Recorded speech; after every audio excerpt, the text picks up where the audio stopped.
Tonight, the story takes a turn no one expected. Jake, the man at the very center of Emmanuel Haro's disappearance, has finally broken his silence. After weeks of denial, anger, and silence, he has taken law enforcement to the very place he says he kept Emmanuel. But here's the chilling part. The baby has not been seen. Imagine that. A child declared gone. A child buried in reports, in legal files, in silence. Yet the very person accused of hiding him now says, this is where he was. And when investigators arrive, nothing. No Emmanuel. No proof of life, just emptiness. And just as the community was reeling, Child Protective Services stepped in, breaking their silence with an announcement that only deepens the mystery. They've confirmed parts of the case, but the baby himself remains unseen, unheard, and unaccounted for. So tonight, we're left with terrifying questions. Why would Jake suddenly take the police there? Why now? Was he leading them to the truth, or was this a cruel attempt to buy himself more time? And if Emmanuel isn't there, then where is he? Who moved him? Who is hiding him? This is not just another story on the news. This is a baby's life hanging in the balance. A mother's silence, a father's confession, and a system that waited too long to act. And I'll say this clearly, if Emmanuel can't be seen, then every second that passes is a second stolen from him. And every silence from us makes it easier for those hiding him to win. Stay with me until the very end, because what we uncover tonight may be the closest we've ever been to the truth. And once you hear it, you cannot unhear it. Asterisk.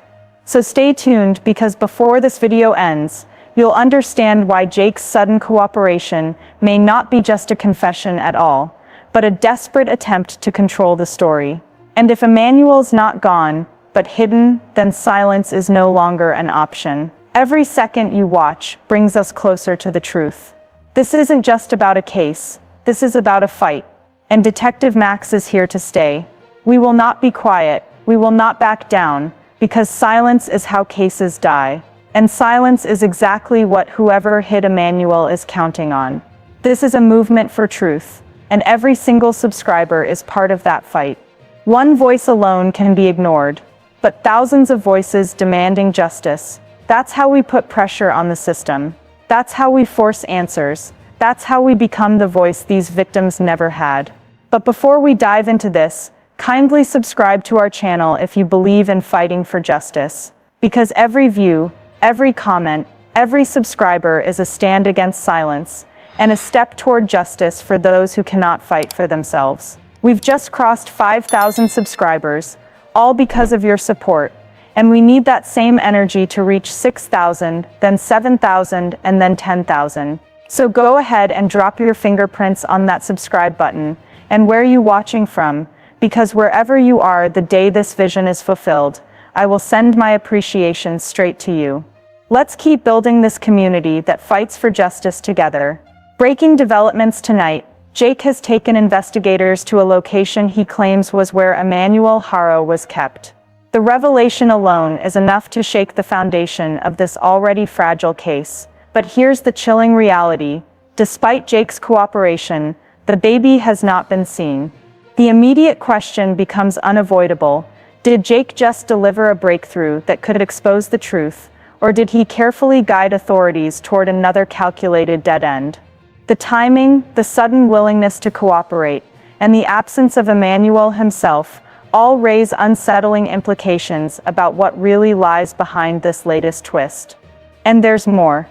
Child Protective Services has now issued an announcement, one that reframes the case entirely.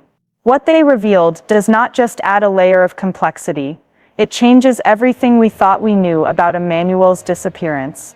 Stay with me until the end, because by the time we unravel this sequence, Jake's guidance, CPS's intervention, and the unanswered question of Emmanuel's whereabouts, you may find yourself rethinking every assumption made about this case from the very beginning. When Jake Haro was first taken into custody, it was not just another arrest, it was the pivotal moment that shifted the entire investigation. The handcuffs, the flashing lights, the community whispering in disbelief. It was a scene heavy with accusation. Yet what followed was perhaps even heavier: Jake's silence. For weeks he sat in cold detachment, answering little, letting his lawyer speak for him. His attorney pushed back at every angle, insisting his client had nothing to confess, nothing to offer. But behind that silence, pressure was building. Pressure from investigators who believed he knew more. Pressure from a community that couldn't understand how a baby simply vanishes. And perhaps the greatest pressure of all, the truth itself, waiting to break through. Now suddenly, Jake isn't silent anymore. Now he's leading police to a place he claims Emmanuel was kept. A location that, if true, could unravel the mystery. But the shift leaves us with a question far darker than any legal battle. If Jake knew where Emmanuel was all along, if he had this knowledge buried inside him, why hide it until now? Why allow weeks of agony, media firestorms, and community grief, only to reveal it now, under the weight of his own arrest? That guilt cannot be overlooked, because silence in a case like this isn't just withholding words, it's withholding hope. And for Emmanuel, every second of withheld hope could mean the difference between being found or being lost forever. The moment Jake finally broke his silence, investigators followed him with a mix of urgency and skepticism. Where would he take them? Was this the breakthrough everyone had been waiting for, or just another cruel twist in a case already defined by contradictions? The location he revealed was not in the center of town, not near the bustling roads where someone might have seen something. No, Jake led police to a place most people would overlook: remote, secluded. The kind of spot you'd never find unless someone showed you the way. Some described it as eerily ordinary, just another structure, another patch of land. But in the context of Emmanuel's disappearance, it suddenly felt sinister. Investigators combed through every inch. They studied the soil for signs of recent disturbance. Was something buried here? They examined the small structure on site, searching for hidden rooms, false walls, or concealed compartments. Every nail, every crack, every scrap of debris was under suspicion. Surveillance equipment was brought in, scanning for traces, thermal imaging, ground-penetrating radar, the works. But here's the chilling contradiction. Jake said Emmanuel was here. He led them to this place with that assertion. Yet there was no Emmanuel, no baby crying, no undeniable evidence of him being alive or dead. Only shadows, silence, and questions. So what does this mean? Was Jake telling the truth, but too late? Was Emmanuel once here, but moved before authorities arrived? Or worse, was this another manipulation, a diversion to waste precious time, while the real answer lay somewhere else? And the most gut-wrenching question of all, if Emmanuel was here, where is he now? After weeks, months of silence that fueled rumors and resentment, Child Protective Services finally stepped into the spotlight. For the first time since Emmanuel vanished, they gave an official statement, but instead of clarity, their words only deepened the mystery. Here's what CPS confirmed. Yes, they had been involved with the Haro family before Emmanuel's disappearance. Yes, concerns had been raised about his safety.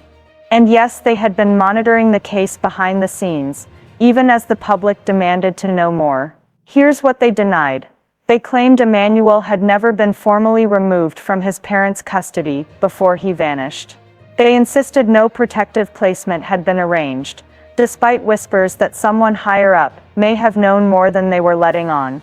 They flat out rejected the idea that they had lost Emmanuel while under their care. And here's the most chilling part, what they refused to answer.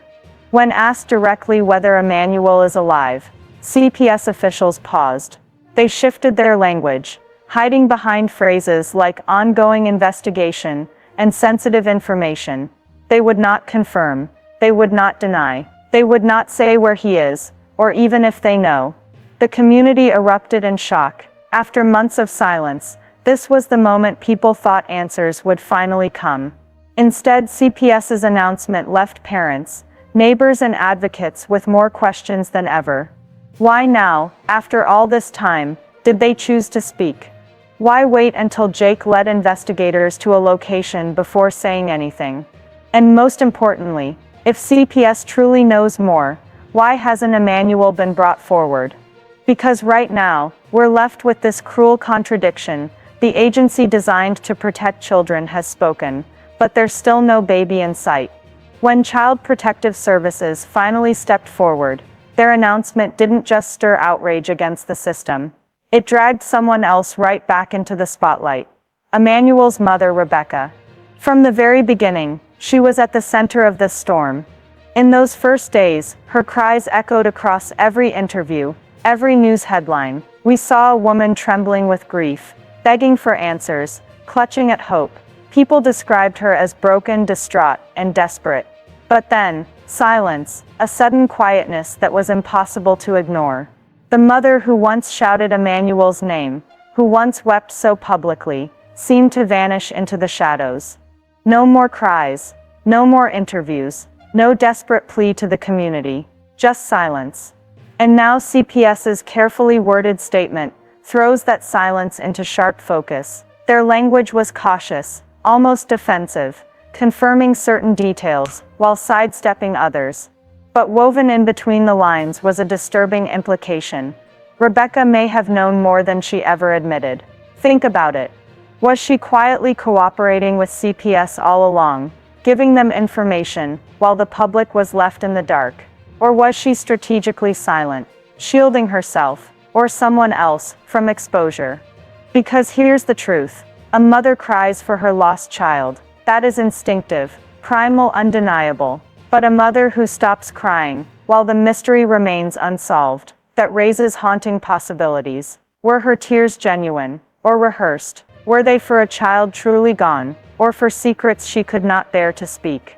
And if CPS knew enough to finally issue a statement, how much of that came from Rebecca herself? Did she finally break under pressure? Did she reveal fragments of a story she had been hiding?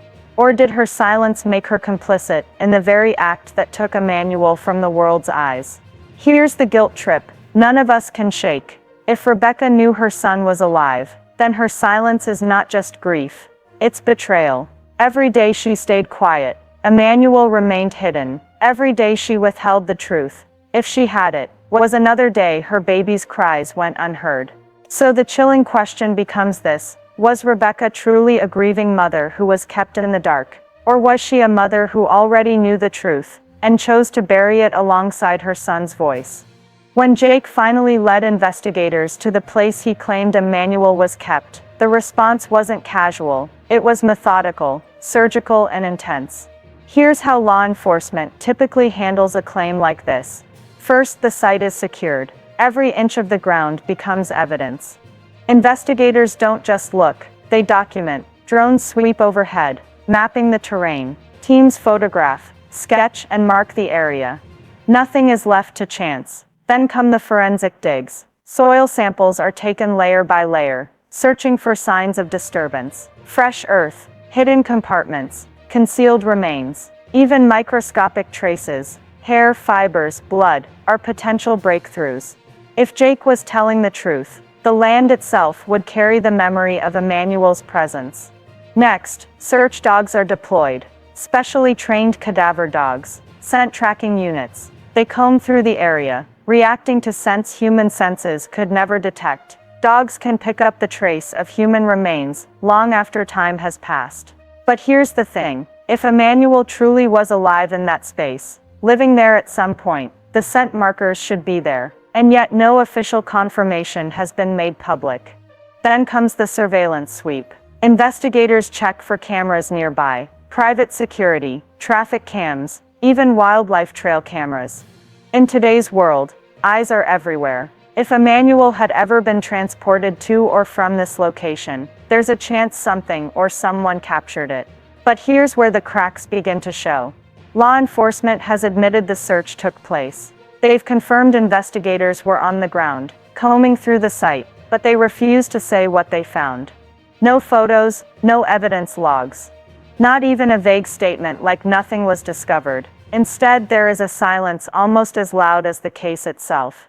Why? Why admit the search, but not reveal the outcome? Are they protecting the integrity of an ongoing case, or shielding someone from the fallout of what was uncovered? This is where the haunting possibility creeps in. Is someone actively blocking the truth? Because if the site revealed nothing, law enforcement could have easily said so. Case closed, Jake discredited. But the fact that they haven't suggests the opposite. That something was found. That something is being hidden. And so we're left with an even darker thought. Was Emmanuel really there? And if so, was the evidence pointing not toward life, but toward something law enforcement doesn't want to face, or admit yet? Every forensic silence, every investigative gap, doesn't just reflect uncertainty. It screams that there's a truth still being buried. And until they acknowledge it, the community will be left to wonder whether justice is being delayed, or deliberately denied. As news of Jake's so-called confession trail broke, the community did what communities always do in moments like this. They exploded online. Within hours, hashtags were trending again. #Justice for Emmanuel. #Where is the baby? People who had followed this case from the start reignited the storm. Old posts resurfaced. Screenshots of Jake's past interviews were clipped, replayed, and dissected in real time. Some said, "We always knew Jake knew more." Others called the search site proof that his silence was never about fear, it was about control. But while social media roared, the whispers on the ground were even heavier. Neighbors, people who had crossed paths with Jake and Rebecca, began recalling little things they once brushed aside. A late-night car, pulling out of the driveway. A baby's cry that seemed to vanish too quickly. A look, a tone, a silence. These weren't confessions, but in the heat of community memory, they began to feel like warnings that no one took seriously. And then came the media split. On one side, headlines ran like wildfire. Breakthrough in Haro case. Baby's location revealed. They painted the search as the beginning of closure, a dramatic turn that might finally deliver answers. On the other side, skeptics weren't buying it. They called it a smokescreen, a diversion to take pressure off law enforcement, or worse, to protect deeper failures. One headline read, "Is this a clue, or a cover-up?" That divide only deepened the tension. Because for every person convinced Emmanuel's truth was about to be revealed, another argued that the truth was being buried under staged theatrics. And so, the community sits in a state of raw pressure, fueled by grief, fueled by outrage, fueled by the fear that they are once again being played. Because at the heart of every headline, every whisper, and every hashtag lies one brutal unanswered question. If Jake led them to the place, then where is Emmanuel? When the dust settled after Jake's revelation, investigators and the public were left staring at a deeper mystery, not a solved one. Because if Jake truly led police to Emmanuel, and if Emmanuel wasn't there, then what does that mean? Let's walk through the chilling possibilities. Theory 1. Emmanuel was here, but moved before police arrived. This is perhaps the most haunting scenario. If true, it means someone, maybe Jake himself, maybe an accomplice, had knowledge of the investigation's timing. That Emmanuel's location was compromised, and he was shifted like a hidden secret from one place to another. It raises terrifying questions. Was law enforcement's movement being watched? Did someone inside the circle leak the plan? If Emmanuel was here once, how close were police to saving him, only to miss him by hours, or even minutes? Theory 2. Jake staged this entire location to distract investigators. We cannot ignore the possibility that this confession trail was a performance. Jake has been under enormous pressure, from the police, from CPS, from the public eye burning into his every move, leading them to a site, pointing to the ground, saying he was here. It could all be theater. A desperate gamble to redirect suspicion, to stretch out time, or to confuse the narrative. If this theory holds, then Jake's actions weren't about revealing truth. They were about buying trust he doesn't deserve. Theory 3. Emmanuel is alive, hidden by someone else, and Jake is only buying himself time. This is the one that shakes people to their core, because it means Jake knows Emmanuel is still breathing somewhere, that his cries may still echo, in a room far from where search teams dug. If Jake isn't the keeper, but merely the messenger, then who holds the real power? A relative, a trusted family friend, or someone far more sinister, operating in the shadows while Jake absorbs the spotlight. If true, then Jake's breadcrumb trail is less about closure, and more about keeping Emmanuel just out of reach. Each theory paints a different version of reality, but they all share one common thread. The baby is still missing. And in that absence, we're forced to ask the question that CPS, police, and the community can't shake. Is Emmanuel gone forever, or is he closer than anyone dares to admit?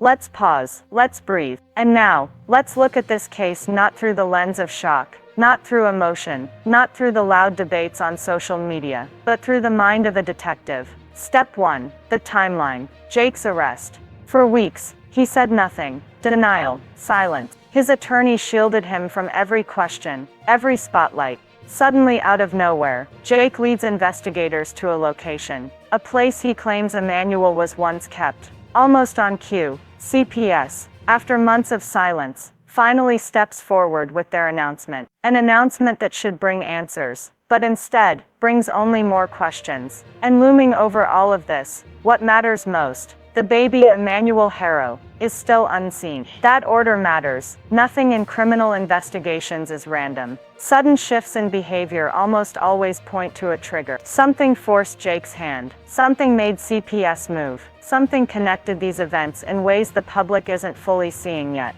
Step 2. Jake's behavior. Why would he suddenly point police to a location, if that location proved nothing? Think about that. Most suspects under pressure do one of two things. They either stay silent, or they try to spin a story to save themselves. Jake didn't just spin, he physically led police. That takes intent. That takes planning. So what are the possibilities? Maybe he believed the place would back up his story. Maybe he thought police wouldn't find anything, and it would buy him time. Or maybe, just maybe, he was cornered and he tried to get ahead of evidence he knew was already about to come out. Because here's the part no one can ignore. If Jake took them there, and Emmanuel wasn't there, then where is Emmanuel? That question isn't just haunting, it's destabilizing. Because it suggests Jake may not be the only one involved. It suggests movement. It suggests cooperation. It suggests a network. Someone else stepping in to relocate or conceal the baby before investigators arrived. Step 3. The gap. Law enforcement confirms the search. They confirm Jake led them there. But they have not confirmed the outcome. No statement of remains. No confirmation of Emmanuel's presence. Just silence. And in criminal investigations, silence is never neutral. It's either the sound of investigators holding their cards close, or the sound of someone, somewhere, making sure the truth doesn't surface. Which brings us to the darkest possibility yet. If Emmanuel isn't there, and CPS still isn't producing him, then this isn't just about Jake anymore. It's about who else may be moving in the shadows, ensuring Emmanuel remains hidden. And that means investigators may no longer be chasing a body. They may be chasing a living child. Here's the chilling reality we're left with tonight. Jake has taken investigators to a place he claims Emmanuel was kept. CPS has finally spoken after months of silence. Yet Emmanuel Haro, the baby at the heart of all of this, is still unseen. And so I have to ask the question no one wants to hear. If Emmanuel's voice could once be heard, then his silence today is not natural. It's enforced. That means someone, somewhere, knows where he is. This isn't just a story. It's not just another headline that fades in a week. This is a child's life. A child who should be learning to walk, to laugh, to cry out for his mother, but instead, he's become the subject of whispers, courtrooms, and cover-ups. And I'll be brutally honest with you, every second of silence helps the person, or the people hiding him. Every moment we allow this case to slip into the background is a gift to whoever is responsible. That's why this community matters. That's why you matter, because the louder we keep Emmanuel's name alive, the harder it becomes for the truth to stay buried. DetectiveMax is not here for clicks, for fame, or for sensationalism. We are here because Emmanuel deserves to be found. He deserves truth. He deserves justice. And he deserves not to be forgotten. So here's my call to you. If you believe Emmanuel Haro deserves justice, don't just scroll away. Comment your thoughts below. What do you believe really happened here? Was Jake buying time? Was CPS covering their own tracks? Or is there someone else holding Emmanuel right now? Subscribe, not for me, but for him. Because every video, every comment, every share keeps pressure alive. And above all, never let silence win. Because if we stop speaking, then whoever is hiding Emmanuel wins. But if we stand together, then Emmanuel's truth will be uncovered.